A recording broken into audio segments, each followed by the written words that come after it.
Hello, Globetrotters. Welcome back to the channel. If you're new here, welcome. My name is Lori, and in this community, we aim to educate, motivate, and inspire each other in all things travel related. So if you love travel, be sure to click on that red subscribe button down below and join the family in this little corner of the internet. Of course, I'm going to be telling you all about my trip to Africa, to the sixth continent that I've ever visited. And so I only have Antarctica left. But to the sixth continent, I did not do a whole lot of research into it because I wanted to just be in the moment and experience it. Didn't have a whole lot of things pre-scheduled, but I'll give you some tips. I'll show you some footage, some vlog footage of my time there, and give you some, some behind the scenes information as we go along. So if you're interested in this, then keep on watching. Let's go.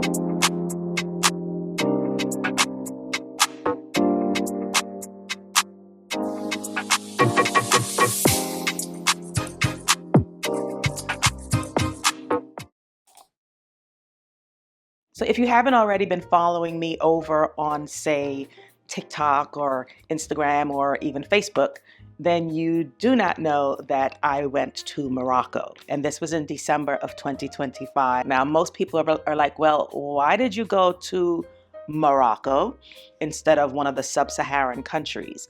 And for me, there were a number of reasons for choosing this country. If this is your first time on the continent, this may be the best way to ease into things, if you know what I mean. Some countries require you to get a visa preliminarily, vaccinations, which some people are either unwilling or ill-prepared to do at the moment. So I was not doing the vaccinations right before the trip. It was a lot going on and I didn't have the time to schedule all of that. And also, the third reason is the flight. I could get a direct flight and it's a short flight to Morocco. And so what I ended up doing was driving to Atlanta and catching a direct flight with Delta from Atlanta Hartsfield Airport directly to Marrakesh. And so that is what I chose to do. I knew that my son, who was coming along with me, would also not want to do any connections, would also not want to be traveling for 19 hours or so, which it takes to get to some of the other countries in Africa. And if I were traveling solo, I probably would have I was looking at one of the flight options that was connecting in Paris, France, or connecting somewhere else where I can do like a 10-hour layover and exit the airport and run around and do a little bit of sightseeing and a little bit of shopping. Nevertheless, I had seen a few things about Morocco, had a friend that went there. Some other people here on YouTube who I follow had gone to Morocco. And so I figured it's fine for me as a woman to go there. It's fine for me as a woman of color to go there. It's fine for me to travel there safely with my son. So for him and for myself, both concerned about security and safety and just comfort, having the comforts, but also just experiencing being on the continent of Africa for the very first time.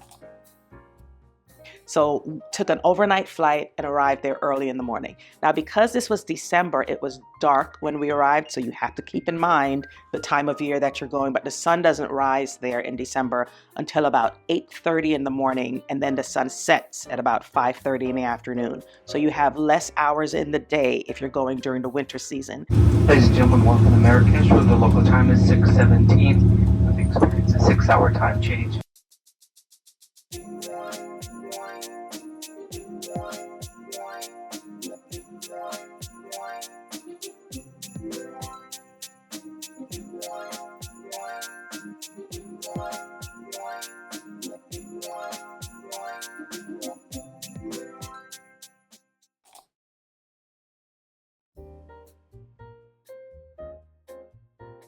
Now, I've already shared that there are no visas or vaccinations required to go to Morocco.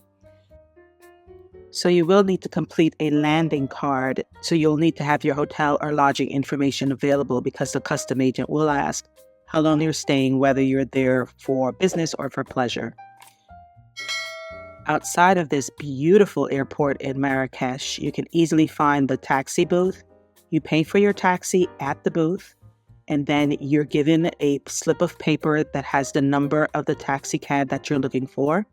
You go up a short flight of stairs or a ramp and you find the taxi there. The taxi's waiting for you. and you go to your destination. I paid about 48 dirhams, which is the official currency, for the two of us to go to the Park Hyatt Marrakesh.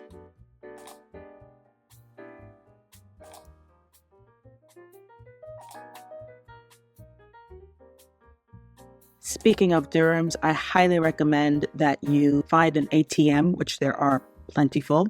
Cash is king, and negotiation is highly encouraged. Tipping is not necessary. However, it is greatly expected and highly appreciated. As a matter of fact, we were told when we went to go ride the camels, did you enjoy your ride? Was your guide great? Then tip your guide. Another tip I have for you is to hire a driver for a day. You can do a lot more sightseeing all in one day. You can go to all of the museums. You can even get to go to the souks, and your driver can accompany you, can give you tips, can tell you the best places to eat. Even our driver was fabulous. We hired him in TripAdvisor and spent a couple hundred US, but for the day, it was well worth it not to have to go back and forth.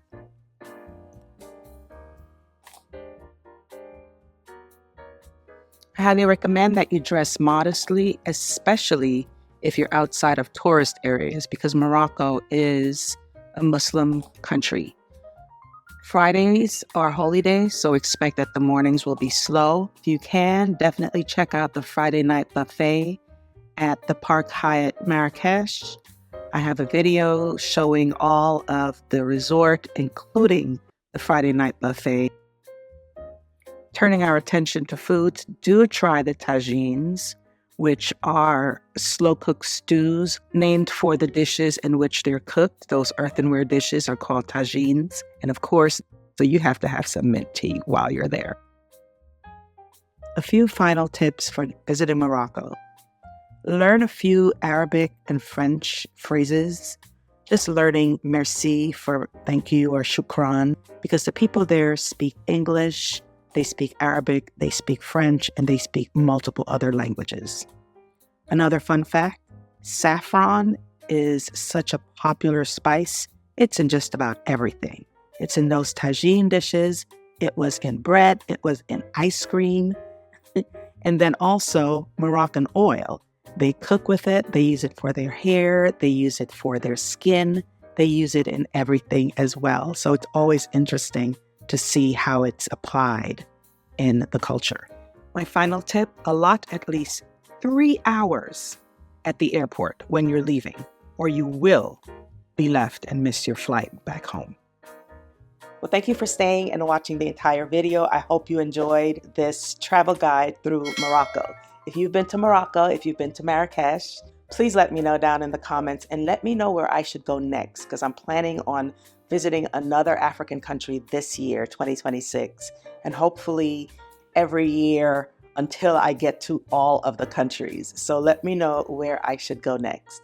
Thank you again for watching. Remember to always value experiences over things, because travel is the only thing you buy that truly makes you richer. Thanks again, and I'll see you in the next video. Ciao.